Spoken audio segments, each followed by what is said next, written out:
Well, we knew they couldn't keep Bosco out of it for long. What a massive How many amount episodes? Yes, what a massive amount of stuff they've given him to do. First episode. Hey, you want to totally start a war? Yeah! I'm totally down for that. Hey, don't do that. Okay. Yes, sir. But I might do a voice again if I'm Zuko may or may not be alive Fire Lord guy. I did like that they dropped the hint about that. It's like, but hey, my grandfather's been friends with the Avatar, and he sounds exactly like me. Yeah. I'll be curious to see if it still has the same voice. That would be fascinating. But anyway, this is Peacekeepers. This is... Wait, I thought we were watching Adventure Time. What were you watching? You know, I've seen so many episodes. Maybe there's, you know, it's having such a weird effect on me. Maybe it's starting to look like Korra. I don't know. Perhaps. But, yeah, so this is Peacekeepers. It's sort of like a... The way I can describe it is kind of like an in-between episode, just kind of getting stuff set up for probably the next episode or maybe the episode after that. And nothing major happens until the end, and even the major stuff is kind of stuff we know is not going to last. Oh no, a spirit ate Korra. You know, oh no, they're really broken up, you know. I believed it. Even though, seeing how everyone's been acting, it's probably the best thing, honestly. It's obviously a dysfunctional relationship. Mako does something that makes sense. She hurls his desk across his office. Well, and the interesting thing about this episode is all the stuff being suggested is cool, but clearly insane. And everyone seems to be along for it, and... Again, sort of an interesting crossroad. No, except for Mako, the only voice of reason in the entire show. Yeah, no, it's one of those things where it's like, well, okay, you have, everyone wants to do this really batshit crazy idea, like, everyone's fucking on board with it, just like, hey, you know what, the president doesn't want to support us, then fine, we'll take the script and do it ourselves. It's like, how many, like, who needs constitutional authority? Yeah, we have a fucking how many Avatar. codes is that against? But at the same time, like, when Iroh started talking about, you know, the plan that they're gonna do, it's like, this sounds pretty cool, like, I'm ready, and it's like, oh yeah, responsible adult stuff. Yeah, I have to admit, though, there was a part of me that was just like, well, for God's sakes, a general in the army would be, yeah, that sounds like a great idea, Korra. I was like, what? The only thing I can figure is like because... he's like, and he says it out loud, so if my fleet was to accidentally bump into the Northern Water Tribe's blockade, then in theory we would only be defending ourselves. So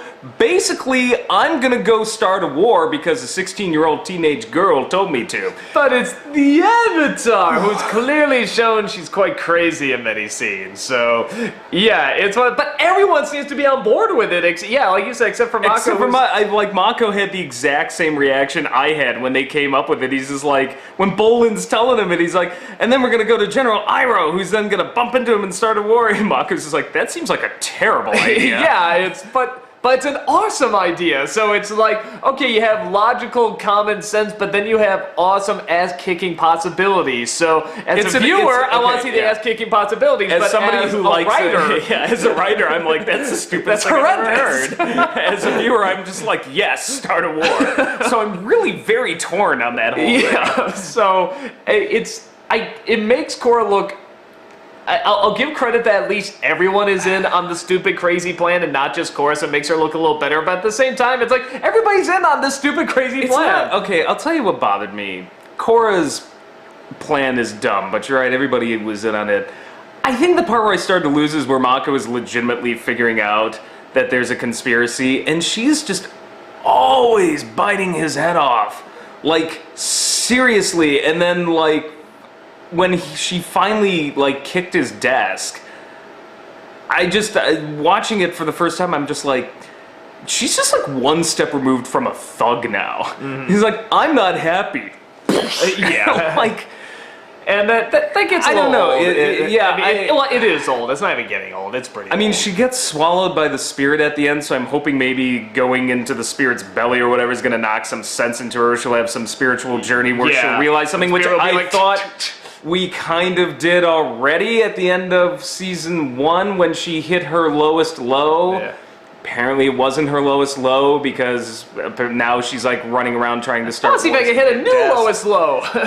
So, I don't know. Yeah, I've been trying to defend this show as best I can, but I'm finally hitting a point now where I'm just like, I'm having issues that I'm like, I don't know what to say anymore. I'm getting like to a certain point. It does like, get tiring. It gets. I can't. Tiring. Yeah, I don't know how to defend it really, except to say like, well, maybe she's gonna learn from this, but at the same time, like I just said, I thought that's what season 1 was about. Yeah, and it seems to be like, I don't know. It's one of those things, if we already know what she's supposed to learn, and we do, we know she's supposed to learn patience and being smart and not rushing into things, and again, we had sort of the first season for that, and that I sort of had issue with, but you give it a pass. The fact that just doing it again is just so tiring and not furthering anything. Well, and I guess my thing is after 5, 6, however many episodes we're in, I'm not seeing any learning, actually. That's my one thing. I'm like, maybe if she came to some sort of conclusion somewhere, but it's just like, be subtle. What does she do? She threatens a judge with her man-bear pig. You know, we can't afford to start a war. Well, I'm going to ride with this protest. Even Lin Bei Fong's like, yeah, that's really going to keep him calm. You know, Mako's like, you know, hey, maybe it's in the north. Fuck you, Mako! Like, at the end of this, it's like, I'm going to break his desk, and I'm going to charge off on a motorboat, and I'm like, I'm not seeing any growth yet. Maybe I'm getting to that point where I'm just like, okay, you've done what you can with she's an angsty teenager. Now we need to start. Yeah, I mean, and like you said, they did in the first season already. Why are they just? But I will say this again: all the other side character stuff was great. Whenever it cut to Tenzin with the lemurs, like I was like, I'm actually a little bit more interested in this, honestly. Okay, yeah, this is my biggest issue: is how tired is the main story getting when I'm like, the coolest things in this episode was Mako and Tenzin and his boy training flying lemurs. I'm like, by all accounts, this would be the dull side story of the, you know, show, and I'm like, no, let's see what's going on with the lemurs. Yeah, no, that's the only legitimate emotional moment in this one, is that, and let me make it clear, I don't, like, really hate this episode, honestly, you know, I'm not, like, that angry at it, but this episode, it is something, this is the first one where I felt really emotional, taxed. that was the only emotional moment in this, was when the boy says, it's tough being the alpha lemur, and Tenzin says, I know. It's like, you get it, and you feel it, and there is a problem when you realize that you felt real emotion there, and yet the scene where the main love interests break up, it's like, that kind of felt right, whatever, and when she gets swallowed by a giant spirit, it's like, we know she'll get out of it fine, so whatever. I don't know if I hate this episode, but this was the first episode I've seen all season where I'm like, I feel kind of taxed now. Like, my patience is starting to wear thin. Like, I'm like, you know, I was saying in the last one, I'm like, oh, I'm psyched, let's see where they go with this. And then I'm just like, I came out of this, like that whole scene with General Iroh. I'm like, sweet, General Iroh's in there, what's gonna happen? Nothing. I was like, okay, there were 4 lines, and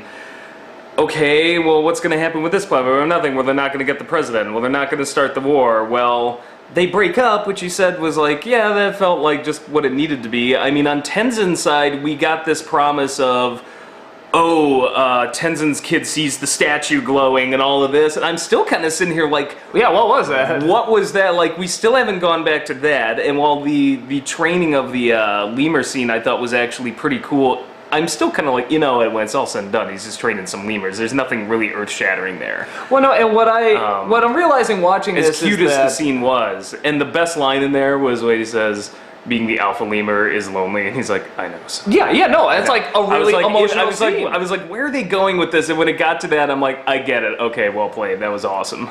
And what I'm realizing, actually sort of a difference between this one and the next one, and again, maybe it's building up to something, but with the first season, I did realize that for all the faults I did sort of have with it, I did want to know what was going to happen with the main story. I wanted to know what's going to happen with this Amon guy and who he was and what's going to happen. I'm trying to remember what actually is the main concern. Some sort of civil war. What was it again about getting spirits sort of put away? They're coming through. Yeah, what was sort of think, There's well, the no, spirits now coming this. through. We've got the Civil War brewing. Yeah, We've but got- it's kind of like, what's the main urgent? Oh no, let's get back to there's this. thing. Bolin's not marriage. Yeah, like that, and that's. I Bolin's love now that becoming they're a movie star, and I like all the little Yeah, side all stories. the But little you're right. side stories It's like are we're great. in. It's But like what's the the main search for focus? plot right now. Yeah, well, what's the main focus that really has our concern? Maybe that's why the Tenson stories are so much better and have us, because you immediately get the concern. You immediately know where he's coming They're from. short, they're sweet, they're intimate. They're like really small stories, and as good as I thought, because I actually liked the first season. And we're not done with this, so I mean, they may be pulling something really cool up ahead. I'm really hoping I go into the spirits in the next Yeah, one. I mean, we were promised the spirit world, and I feel like we're like, okay, well, there's 5 episodes in, we're still a political thriller, but the first season, I thought it was a really, really good political thriller, and I thought it was really tightly written. Some of the. I still think the bending ball or whatever that's called. Fine, if you don't like bending ball, that's fine. I mean, you're 100% wrong, but that's completely fine. But at the very least, you want to see what's going to happen in that thing. So I don't like, you know. I kept wanting to go back to the political thriller, though. That was the thing I wanted to go back fine. to. It's like, I don't like bending ball, fine, but whatever. But it still was all tied together, and in that 13 episodes, I'm like, okay, you crammed one really good story in that involved 2 villains. You know, their backstory, all of this, you had... And I wanted to know what was going to happen, and it kept the focus. We still don't have a villain. I don't know what Unlock's deal is. Do you? Yeah, he's just sort of, I kind of sort of want power, my brother. Yeah, we knew Zuko, we knew the Fire Lord. The Fire Lord was like Sauron, you just never saw him, but he was like this presence. I think that was one thing, like, and I will totally admit, because, like, we sound like a couple of douchebags here, just like, whine. I will say, okay, straight up, we are armchair quarterbacking, because we're only 6'5", you know, we're only, like, you know, a handful of episodes in, so, I mean, this is totally armchair quarterbacking, and, like, the show could totally pick up and be, like, way better than Season 1 ever was, and this was just, like, you know, just getting there, so... No, I think there is a problem, like I said. I mean, because I think both of us had the same reaction, that we cared more about the Tenson story about train the lemur and had an actual, legitimate, emotional moment, even if it was Tenson a small seems moment, to be as opposed to everything else. Things. Like, he's absorbing these lessons and from I'm his not kids getting it in any other stuff. Even though I like this other story fine, I love these side characters. Yeah, I like the side characters much more here than I did in the last one. I love the main thriller focus. aspect. Mako's investigation was the most interesting thing in this episode to me. I'm like, ooh, who is this guy? Yeah, why is the Fire Nation perhaps in on this? Ooh, who hired, you know, I'm like, that's kind of interesting. Like, and then, but even that, I had an issue with that because the 2 very obvious corrupt cops, it's like the Springfield Police Department going on. It's like, all right, yeah, That was kind of funny. We'll do that, It made me yeah, laugh phone a it in, bit. Lou, like, okay, chief, yeah, and they throw the picture in the, but here's my thing though, it's like, things are not adding up for me. It's like, Lin Beifong was such a badass, you know, the cops seem to have everything under control, and now Mako's here, and I'm just like, so you got these 2 corrupt cops that don't do jack shit, and Lin Beifong, the first thing she says is, well, give it to those 2, and I'm like, huh? Yeah, no, I thought Lin was like a little more savvy than that. I guess I don't want to see her kind of like running an idiot department or like. So I don't know, but I think overall for all the armchair quarterbacking, and this is just an armchair quarterback observation, watching this season unfold so far, it seems to me, and this may be because of the way negotiations with Nickelodeon went down, they didn't know where they may have been going with this, all of that was up in the air, but it seems to me like this went backwards. I feel like Amon and that whole plot thread with the Republic unwinding and all of that, and the battle versus the Benders, and Korra hitting her lowest low, should have been after all this. And I mean, this may completely reverse itself, and I will totally eat my words and be like, no, this worked out. But so far into this, I'm just like, that was an instantly connectable villain that, like, I feel like that was really upping the ante, and so far I feel like we're kind of just I think the key word is instant, in that if you could say in a sentence sort of what the plot of each season of, you know, the Avatars are. Like last season, you know, what was the plot? Stop a guy who wanted to take away bending from benders. It's like, you get it, and hey, that's not good. Now, it gets a little more complicated than that and interesting, but here it's like, what's the plot? Spirit world blowing up that somehow equals civil war with people. It's you can't explain it in one sentence, Well, you know. Or at least not the way that would get you to care or be invested. I'm wondering if it wouldn't have been better then to start off with that plot thread, because season 1 of the original Avatar, and I love it, that tends to be the little more fillery kind of we're figuring this out as we go kind of season, and maybe they would have been better served if they went with this story arc first. Yeah, even as simple and then as the Amon, because Amon, that whole concept to me is, I was like, that's about as ultimate as it gets, to take away the bending, to have a villain who One can thing do with the that. spirit world, they can push it a little further. It can, I just haven't seen anything. Yeah, we just haven't seen anything really dabble with yet. You know, yeah, even with the original Avatar, as simple as it is, Fire Lord wants to destroy world or take over world. It's like, you get it, and you get the investment. It's like, I'm not seeing the real investment here. It's like, a war can start between these people you sort of don't know and these people you also sort of don't know, but you kind of know these. Our main characters are from there, kinda, so it's okay. But then the spirit world, which we don't really know that well, that stuff is stuff we don't really know that well. We know the characters are invested, which is great, but we're not that invested. And another thing I don't get is, what is the purpose of the Republic? Because I'm getting very confused, because like, well, we gotta go to the president. And it's like, the president, they have their photo op, and he's like, okay, you gotta intervene. The two water tribes are just like going at it. It's like, well, it's not the Republic's place to really, I'm like, what? You're called the United Republic. What are you fucking doing? What is their purpose? I'm like, I don't get are the other nations still in existence and the Republic is a separate entity, like a sort of model UN or something that sits there in the middle of and that's one of the things where, like, I just don't get what their point is. Maybe Korra has a point when she's saying, what's wrong with you, get in there, sort of thing, but or maybe not, because it's like, hey, you kind of need to know what you're getting into as well, so, but I'm kind of with you, that it's like, we'll just look into it, whatever, and it doesn't seem like they're doing much, so maybe that's sort of the point of the episode, man. It makes it a little bit more like, hey, what's the right thing? Well, but I think Korra has a point. I just thought her solution, which is to like, hey, I got an idea. Let's wipe our ass with the Republic's constitution and totally start a war with the army. I'm like, that's a freaking coup. Yeah. Like, that's everyone's okay with it for some reason. I'm like, that's insurrection. And General Ira was like, rock on.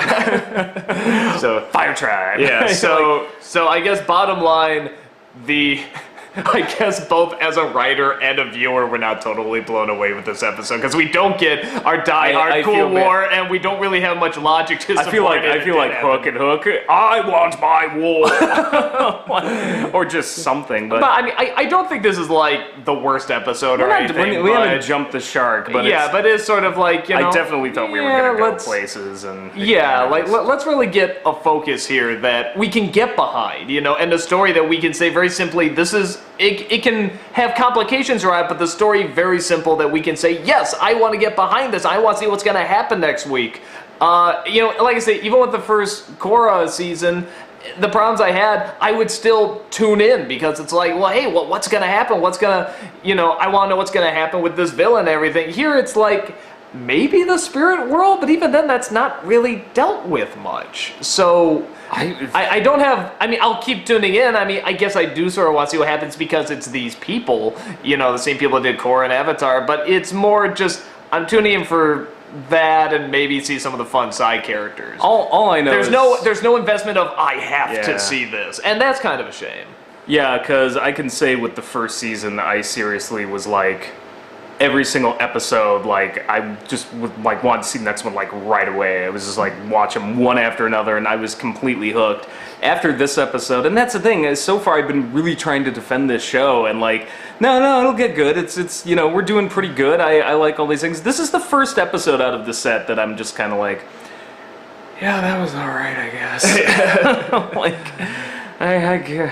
okay, so I'll watch the next one, hoping it's better. Yeah, so it's get the spirit world, man! Come on! I think that's the big as soon as we get that somebody going. explain to me how the Republic works, because I don't get it. They may be as inefficient as the UN, but I'm like, I thought you all were the Republic. I thought it's the United Republic. Why does the Republic then have a military if it's not comprised of the 4 nations? Which means it has to be comprised of the 4 nations. So people can come in and steal it under their noses. Unless it's like the United Nations, but in which case, can they march in and take over the water trip? It's like so many constitutional issues. Yes. So regardless, still good side characters. Still good side stories. Honestly, it's just, Comedy was still great. Yeah, let's get Not to talk, by the way. Greatest whole, name ever. Yeah, the whole Nano thing. We see the costume. It's great. So yeah, hopefully we'll get some spirit shit going on. It is called Spirits, so maybe we'll finally see a few. So until then.